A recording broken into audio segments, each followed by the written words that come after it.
So இந்த வீடியோவில் எல்லாருமே ரொம்ப இன்ட்ரெஸ்டடாக கேட்ட ஒரு டாபிக் பற்றி தான் பேச போகிறோம்.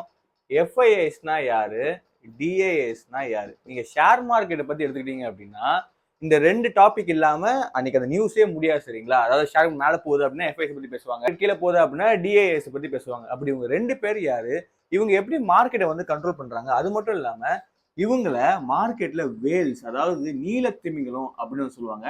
ஏன் இவங்களை எப்படி கூப்பிடுறாங்க, எவ்வளவு இம்பார்ட்டான விஷயம் எல்லாமே பற்றி டிஸ்கஸ் பண்ண போறோம். ஸோ நீங்க ஷேர் மார்க்கெட் பிகினர் இருந்தீங்க அப்படின்னா இந்த டேர்ம்ஸ் உங்களுக்கு தெரியல அப்படின்னா நீங்க கடன் சேனலுக்குள்ள வந்திருக்கீங்க. ஸோ இந்த வீடியோ ஆரம்பிக்கிறதுக்கு முன்னாடி ரெண்டு டிஸ்க்ளைமர் சொல்லிடுறேன். நம்பர் 1, இந்த வீடியோ கம்ப்ளீட்லி ஒரு எஜுகேஷன் பர்பஸா இருக்கும். ஸோ இந்த வீடியோ வச்சுட்டு நீங்க ஷேரை வாங்கினாலும் சரி, இல்லை வித்தாலும் சரி, என்ன முடிவு எடுத்தாலும் அது ஓன் ரிஸ்க்ல தான் இருக்கு. நீங்க கஷ்டப்பட்டு பணம் சம்பாதிக்கிறீங்க, அதுக்கு நீங்க உத்தரவாதமா இருக்கணும். ரெண்டாவது, யூடியூப்ல வீடியோ பணம் சம்பாதிக்கிற எத்தனை பேர் நானும் ஒருத்தர் தான். ஸோ இதே மைண்ட் செட்டோட இதே மோட்டிவோட வாங்க இந்த வீடியோக்குள்ள போகலாம். இப்போ நான் உங்களுக்கு 3 விஷயம், அதாவது பேசிக்கா 3 சொல்லித்தரேன். சொல்லி கொடுத்துட்டேன் அப்படின்னா அடுத்து நான் சொல்ல போற எல்லா விஷயங்களும் உங்களுக்கு பக்காவா வந்து புரிஞ்சு ரொம்ப சிம்பிளாவே இருக்கும், சரிங்களா? எஃப்ஐஎஸ் யாருன்னு பாத்தீங்க அப்படின்னா ஃபாரின் இன்ஸ்டிடியூஷனல் இன்வெஸ்டர்ஸ், சரிங்களா? டிஏஎஸ் யாருன்னு பாத்தீங்க அப்படின்னா டொமஸ்டிக் இன்ஸ்டிடியூஷனல் இன்வெஸ்டர்ஸ். சரி, பேர்லே தெரியுது, சரிங்களா? ஃபாரின் அதாவது வெளிநாடுகள்ல இருந்து இந்தியாவோட பங்கு சந்தையில யார் யாரெல்லாம் பிசினஸ் பண்றாங்களோ, இல்ல யார் யாரெல்லாம் அந்த பங்குகளை வாங்குறாங்களோ அவங்களதான் நம்ம ஃபாரின் இன்ஸ்டிடியூஷனல் இன்வெஸ்டர்ஸ் அப்படின்னு சொல்லுவோம்.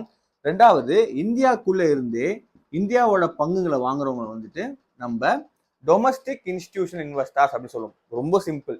ஃபாரின்ல ஒருத்தர் இருக்கார், ஃபார் எக்ஸாம்பிள் யூஎஸ்ல ஒரு பினான்சியல் இன்ஸ்டிடியூஷன் இருக்கு. இப்போ நம்மளுக்கு எப்படி எல்ஐசி இருக்கு, அந்த மாதிரி ஃபாரின்ல ஜேபி மார்கன் அந்த மாதிரியான பினான்சியல் இன்ஸ்டிடியூஷன்ஸ் இருக்கும். அவங்க தான் ஃபாரின்ல மியூச்சுவல் ஃபண்டு, டெப்த் அதெல்லாம் வந்துட்டு மெயின்டைன் பண்றவங்க, சரிங்களா? ஸோ அவங்க இந்தியாவோட பங்கு சந்தைகள்ல மெஜாரிட்டி ஆஃப் த பங்குகளை வாங்குவாங்க, சரிங்களா? அப்படி வாங்கினாங்கன்னா அவங்க நம்ம எஃப்ஐஎஸ், அது ஃபாரின் இன்ஸ்டிடியூஷனல் இன்வெஸ்டர்ஸ் அப்படி சொல்லுவோம். நெக்ஸ்ட், இந்தியாவில் நம்பருக்கும் தெரியுமா இந்த எல்ஐசி, அதுக்கப்புறம் வந்து ஐசிஐசி மியூச்சுவல் ஃபண்ட். ஸோ இவங்கெல்லாம் வந்து பெரிய இன்ஸ்டிடியூஷன் இந்தியாவிலே. இவங்க வந்து இந்தியாவோட பங்கு சந்தைகள்ல மெஜாரிட்டி ஆஃப் ஸ்டாக்ஸ் வந்து வாங்குவாங்க. ஸோ இந்த மாதிரியான இன்ஸ்டிடியூஷன்ஸ் மூலமா வாங்குறது தான் நம்ம வந்து டிஐஎஸ் அண்ட் எஃப்ஐஎஸ் வாங்க சொல்லுவோம். நான் மறுபடியும் சொல்றேன், ஃபாரின்ல இருந்து ஒரு இன்ஸ்டிடியூஷன் நம்மளுக்கு மிகப்பெரிய பங்குகளை வாங்குறாங்க அப்படின்னா அவங்க ஃபாரின் இன்ஸ்டிடியூஷனல் இன்வெஸ்டர் அப்படின்னு சொல்லுவோம். நம்ம இந்தியாவில இருந்துட்டு அந்த பங்குகளை வாங்குறவங்கள நம்ம டிஐஎஸ், அதாவது டொமஸ்டிக் இன்ஸ்டிடியூஷனல் இன்வெஸ்டர்ஸ் அப்படின்னு சொல்லுவோம். ஓகேங்களா? இப்போ புரிஞ்சிருச்சா? ஓகே. இப்போ நான் அடுத்த ஒரு கான்செப்ட் சொல்றேன். ஷேர் மார்க்கெட்டை பொறுத்த வரைக்கும் நான் இன்வெஸ்ட்மெண்ட்ல சொல்றேன், சரிங்களா? ஸோ இன்வெஸ்ட்மெண்ட்டை பொறுத்த வரைக்கும் நான் ஒரே ஒரு கிராஃப் மட்டும் தான் பார்ப்போம். ஒரு கிராஃப் வந்து மேலே கீழே லைன் கிராஃப் மாதிரி போகுமா, இதை கண்ட்ரோல் பண்றது தான் இவங்க. இப்போ சொன்னா உங்களுக்கு புரியாது, நான் உங்களுக்கு ஒரு கிளியரான எக்ஸாம்பிள் சொல்றேன் பாருங்க. ஷேர் மார்க்கெட் லாஜிக் என்ன, யாராவது ஷேரை வாங்கினாங்க அப்படின்னா, அதாவது பை பண்ணாங்க அப்படின்னா அந்த ஷேர் வந்து மேலே போகும். யாராவது வித்துட்டாங்க அப்படின்னா அந்த ஷேர் வந்துட்டு கீழே போகும், சரிங்களா? இதுதான் வந்து ஷேர் மார்க்கெட்டோட கான்செப்ட். இப்போ ஒருத்தர் பண்ணாலே மேலே போகும் கீழே வரும் அப்படின்னா ஒரு மிகப்பெரிய பங்கு வச்சுக்க இவங்க வித்தாங்க அப்படின்னா சற்று ஷேர் மார்க்கெட் கீழே விழும், ஓகேங்களா? ஒருவேளை இவங்க டம்முன்னு வாங்கினாங்க அப்படின்னா அந்த ஷேர் அப்படியே வந்து மேலே வரும். இப்ப புரியுதா இவங்களை ஏன் வந்து நீலத்திமிங்கலம் வேல் அப்படி சொல்றாங்க அப்படின்னா, ஷேர் மார்க்கெட்ன்றது ஒரு கடல், சரிங்களா? இதுல இந்த அலைகளை உருவாக்குறவங்க தான் இவங்க, இந்த கிராஃப் உருவாக்குறவங்க தான் இவங்க. ஏன்னா இவங்க நீலத்திமிங்கலம், அதாவது இவங்க பெரிய ஒரு தொகையை வச்சுட்டு உள்ள வர்றதுனால இவங்களோட வால் ஆட்டினாங்க அப்படின்னா இப்படிப்பட்ட ஒரு வேவ் வந்துட்டு வரும். இவங்களை வந்துட்டு வேல்ஸ் அப்படின்னு சொல்லுவாங்க, சரிங்களா? இப்போ உங்களுக்கு பேசிக்கா உங்க ஐடியா கிடைச்சிச்சா? எஃப்ஐஎஸ்னா என்ன, டிஐஎஸ்னா என்ன, ஏன் இவங்க வேல்ஸ்ன்னு சொல்றாங்க, அது மட்டும் இல்லாம இவங்க ஒரு இம்பாக்ட் கிரியேட் பண்ணா ஷேர் மார்க்கெட் அதிர்ற அளவுக்கு ஏன் வந்துட்டு ஒரு பெரிய இம்பாக்ட் கிரியேட் ஆகுது அப்படின்றதும் உங்களுக்கு ஒரு பேசிக்கான ஒரு ஐடியா தெரிஞ்சிச்சா?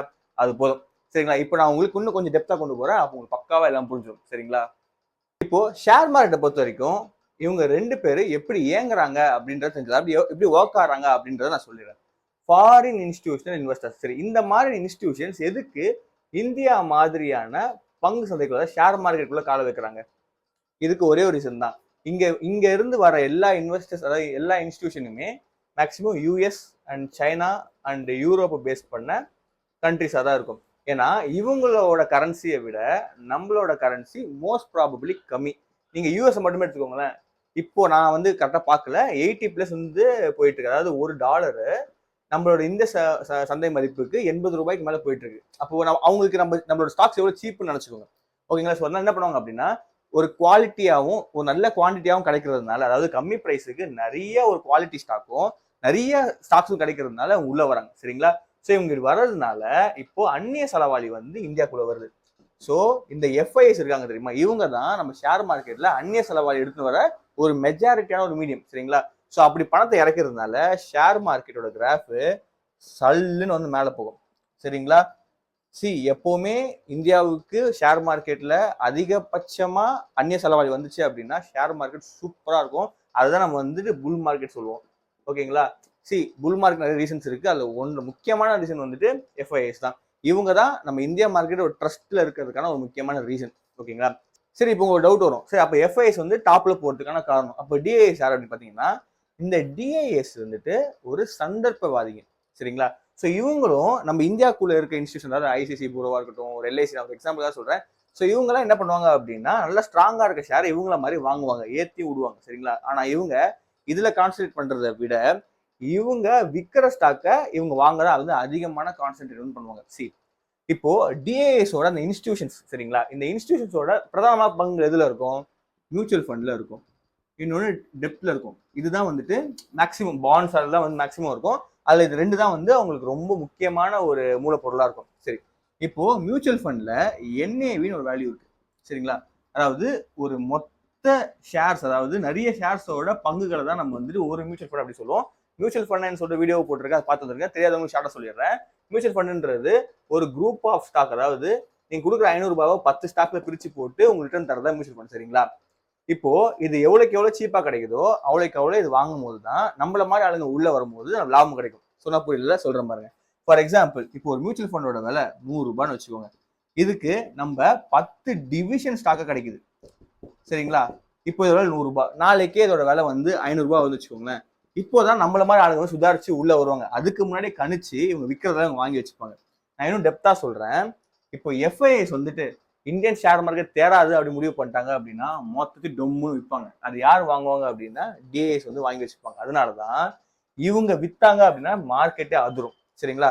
ஃபார் எக்ஸாம்பிள், இப்போ நீங்க எஃப்ஐஎஸ் எப்பெல்லாம் வந்து ஷேரை விற்கிறாங்கன்னு சொல்றாங்களோ அப்போ குளோபல் ரிஸ்க் அப்படின்னு சொல்லப்படுற ஒரு விஷயம் இந்தியாவுக்குள்ள நடக்கும். இது வந்து நீங்க நேஷனல் ரிஸ்க் அப்படின்னு சொல்லிக்கலாம். ஏன்னா அந்நிய செலவாலே கம்மியாதுன்ற பட்சத்துல மார்க்கெட் வந்து கீழே போறதுக்கான வாய்ப்புகள் நிறைய இருக்கும். அது மட்டும் இல்லாம நம்மளோட இந்தியாவோட பிசினஸ் நிறைய பாத்தீங்க அப்படின்னா, ஒரு வெளிநாட்டு கம்பெனி உள்ள வரணும்னால இந்தியன் கம்பெனிஸ் டைப் இருக்கும். ஃபார் எக்ஸாம்பிள், ஃபர்ஸ்ட் வேர்ல்பூல் உள்ள வரப்போ டிவிஎஸ் ஒரு கம்பெனி ஏதாவது உள்ள வந்தாங்க, கவாசாக்கி வரப்போ பஜாஜ் ஒரு கம்பெனி இருந்தாங்க. ஸோ இந்த மாதிரியான விஷயங்கள் வரும்போது உள்ள வர முடியும்.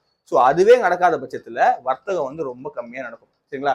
ஸோ அப்பதான் வந்து டிஐஎஸ் வந்துட்டு உள்ள வந்து வாங்க வந்து ட்ரை பண்ணுவாங்க. ரொம்ப டெட் சீப்பா கிடைக்கும். நான் இன்னொன்னு சொல்றேன், ஒருவேளை இவங்க பல்கா வித்தாங்க அப்படின்னா இன்னும் டெட் சீப்பா வாங்குறதுக்காக இவங்க வாங்கவே மாட்டாங்க, அப்படியே ஹோல்டு பண்ணி அதை வாங்க ட்ரை பண்ணுவாங்க. நான் இன்னும் ரொம்ப எக்ஸாம்பிளா சொல்றேன். நடுவில் கூட ஒரு நியூஸ் போஸ்ட் தெரியுமா, அதாவது மியூச்சுவல் ஃபண்ட்ல இருக்க எல்லா ஸ்டாக்குமே வந்துட்டு அக்கௌண்ட்ல வந்து போட்டாங்க, எதுவுமே வாங்காம இருந்தாங்கன்னு சொல்லிட்டு. அப்போ வந்து எஃப்ஐஎஸ் வந்து வித்துட்டு இருந்தாங்க. ஸோ இன்னும் டெட் சீப்பா வர்றதுனால ஃபண்ட் புரோக்கர்ஸ், ஃபண்ட் மேனேஜர் சொல்லுவாங்க, அவங்க தான் மியூச்சுவல் ஃபண்ட் மெயின்டைன் பண்ணுவாங்க. அதனால அவங்க வந்து வெயிட் பண்ணி இன்னும் டெட் சீப்பா கிடைக்கும் சொல்லிட்டு அவங்க ஹோல்டு பண்ணி வாங்க ஆரம்பிச்சாங்க சரிங்களா. இப்போ உங்களுக்கு ஒரு கிளியர் கட்டான ஒரு ஐடியா இருக்கா? புரியலன்னா 2-3 தடவை வீடியோ வாட்டி, ஓகே புரியல அப்படின்னா இந்த வீடியோ 2-3 தடவை போட்டு பாருங்க, உங்களுக்கு தெளிவா புரிஞ்சிடும் சரிங்களா. ஸோ இப்போ உங்களுக்கு எஃப்ஐஎஸ்னா என்ன, டிஏஎஸ்னா என்னன்னு கம்ப்ளீட்டா தெரிஞ்சிச்சு. அது மட்டும் இல்லாம இவங்க எப்படி மார்க்கெட்டை கண்ட்ரோல் பண்றாங்க அப்படின்றதும் உங்களுக்கு தெரிஞ்சிச்சு சரிங்களா. ஸோ நெக்ஸ்ட் டைம் நீங்க நியூஸ்ல எஃப்ஐஎஸ் இல்ல டிஏஎஸ் கேள்விப்பட்டீங்க அப்படின்னா இதுதான் அவங்க குறிப்பிடுறாங்கன்றத தெரிஞ்சுக்கோங்க. அது மட்டும் இல்லாம எப்பப்பெல்லாம் மியூச்சுவல் ஃபண்ட் ஹோல்ட் ஆகுது அப்படின்னு சொன்னாங்களோ அப்போ எஃப்ஐஎஸ் வந்து விற்கிறாங்கன்னு அர்த்தம். அதே மாதிரி ஷேர் மார்க்கெட் வீக் ஆகுது, ஒரு புல்லிஷ் ஒரு பேரிஷ் ரேலி வந்து போகுது, அதாவது வீக் ஆகுது அப்படின்னா அப்போ எஃப்ஐஎஸ் வந்து இன்ட்ரெஸ்ட் காட்டல அப்படின்னு தெரிஞ்சுக்கோங்க. அது மட்டும் கிடையாது, இதுக்கு நிறைய சினாரியோஸ் இருக்கு, இது குளோபல் பாலிடிக்ஸ் இருக்கு, எல்லாமே இருக்கு, எல்லாம் சேர்ந்தது தான் இந்த எஃப்ஐஎஸ் அண்ட் டிஏஎஸ் சொல்லுவாங்க. நீங்க ஒரு இன்வெஸ்டரா இருந்தீங்க அப்படின்னா எந்தெந்த மியூச்சுவல் ஃபண்ட்ல வந்துட்டு எஃப்ஐஎஸ் இன்வால்வ் ஆயிருக்காங்கன்றத பார்க்கணும், எந்தெந்த மியூச்சுவல் ஃபண்ட்ல டிஏஎஸ் இன்வால்வ் ஆயிருக்காங்கன்றத பார்க்கணும், எந்தெந்த ஸ்டாக்ஸ்ல அவங்க பணம் கொடுக்காங்க பார்க்கணும். ஃபார் எக்ஸாம்பிள், இப்போ நீங்க வந்துட்டு ஒரு ஷேர் எடுத்துக்கிட்டீங்க அப்படின்னா அந்த ஷேர்ல வந்துட்டு ஒரு பை சார்ட் இருக்கும், அதாவது ரவுண்ட் சார்ட் இருக்கும். அந்த கிராஃப்ல வந்து பாத்தீங்க அப்படின்னா இப்படி போட்டு ப்ரொமோட்டர்ஸ் போட்டிருப்பாங்க, எஃப்ஐஎஸ் போட்டிருப்பாங்க. அதெல்லாம் நீங்க பார்க்கணும் எந்த அளவுக்கு அந்நிய செலவாளி அதுல இருக்கு, எந்த அளவுக்கு ஃபாரின் அவங்க எக்ஸ்போர்ட் பண்றாங்க, எல்லாமே இந்த ஒண்ணுலயே உங்களுக்கு தெரிஞ்சு சரிங்களா. ஸோ நீங்க இன்வெஸ்டரா வரப்போ நீங்க ஃபண்டமெண்டல் ரொம்ப ஸ்ட்ராங்கா இருக்கணும். அதுக்கு நீங்க முதல்ல நிறைய நியூஸ் படிக்கணும், நிறைய டெக்னிக்ஸ் தெரிஞ்சுக்கணும். அதுல ஒண்ணுதான் இந்த FIs and DIS. So next time நீங்க யாராவது உங்ககிட்ட வந்துட்டு எஃப்ஐஎஸ் விற்கிறாங்க, டிஐஎஸ் வாங்க மறுக்கிறாங்க அப்படி சொன்னாங்க அப்படின்னா இதெல்லாம் தெரிஞ்சுக்கிட்டீங்க அப்படின்னா ஈஸியா சொல்றது புரிஞ்சிடும். ஷேர் மார்க்கெட்டை பொறுத்த வரைக்கும் டேர்ம்ஸ் எல்லாம் வந்து ரொம்ப பெருசா இருக்கும், கத்துக்கிட்டீங்க அப்படின்னா ஒண்ணுமே இருக்காது சரிங்களா. நான் மறுபடியும் சொல்றேன், இது எல்லாமே ஒரு எஜுகேஷன் பர்பஸ் தான். ஸோ பார்த்து நல்லா யூஸ்ஃபுல்லா பண்ணிக்கணும் சரிங்களா. ஸோ இந்த வீடியோ எண்டுக்கு வந்துட்டோம். ஸோ இந்த மாதிரியான யூஸ்ஃபுல்லான வீடியோ தெரிஞ்சுக்கணும், இல்லை எனக்கு ஷேர் மார்க்கெட் இன்ட்ரெஸ்டா இருக்கு, எங்கேருந்து ஆரம்பிக்க தெரியல அப்படின்னா கவலைப்படாதீங்க. நம்ம யூடியூப்ல வந்து ரெகுலராக வீடியோஸ் போட்டுட்டே இருப்போம். இந்த மாதிரி போர்டில் கிளியர் கட்டாக எக்ஸ்பிளைன் பண்ணுவோம்.